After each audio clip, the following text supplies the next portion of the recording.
ఒలికలపూడి శ్రీనివాస్ గారు.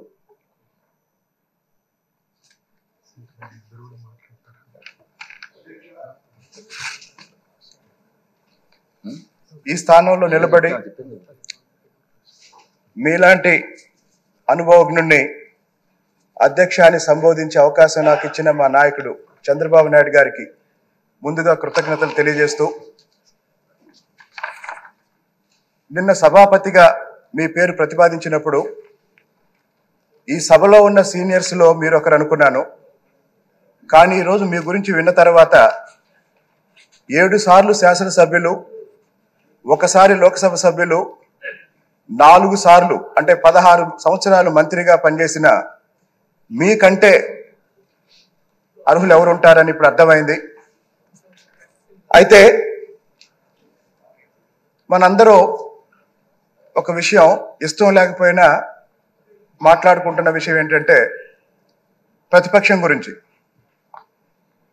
ప్రతిపక్షం, ప్రజాపక్షం, ఈ 2 పదాలు గుర్తుపెట్టుకోమని అందరికీ విజ్ఞప్తి చేస్తున్నా.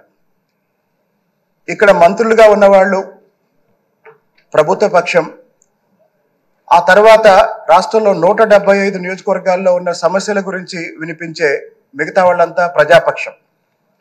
ఇక్కడ ప్రతిపక్షం లేదు.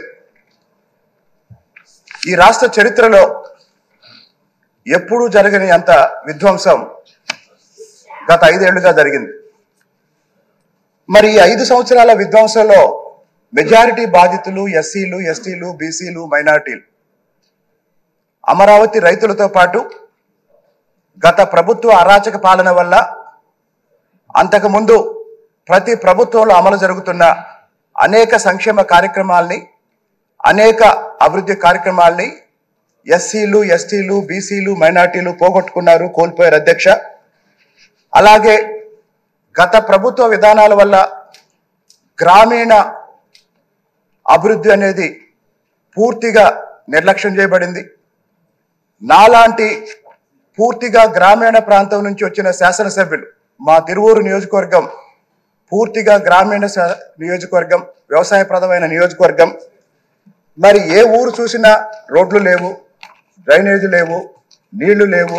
గత 5 ఏళ్లుగా ఈ ప్రభుత్వం అందరినీ నిర్లక్ష్యం చేసింది.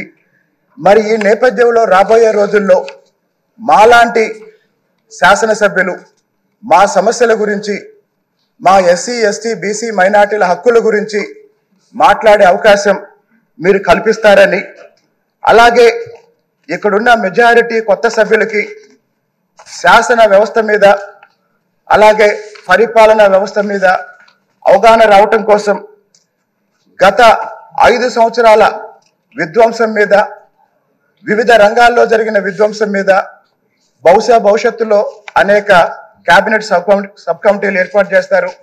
అలాగనే కొన్ని కీలకమైన అంశాల మీద హౌస్ కమిటీలు కూడా రాబోతాయి. అలాంటి కమిటీల్లో మాలాంటి కొత్త వాళ్ళకు అవకాశం ఇచ్చి పరిపాలనలో మాకు కూడా, మమ్మల్ని కూడా ఇన్వాల్వ్ చేసి ఏ ఆకాంక్షల ప్రకారం అయితే మనందరినీ ఇక్కడికి ఎన్నుకొని ప్రజలు పంపించారో, ఫలితాలు వచ్చిన రోజే సభానాయకులు చెప్పారు ఇది అధికారం కాదు బాధ్యత అని. ఆ బాధ్యతతోనే నిన్నైనా భవిష్యత్తులోనైనా ఇక్కడున్న సభ్యులందరం ప్రవర్తిస్తామని మీ దృష్టికి తీసుకొస్తూ, నర్సీపట్నం నాయకుడు నవ్యాంధ్ర శాసన సభాపతి అయినందుకు మరొకసారి హృదయపూర్వకంగా మా తిరువూరు నియోజకవర్గ ప్రజల తరపున అభినందనలు తెలియజేస్తున్నారు.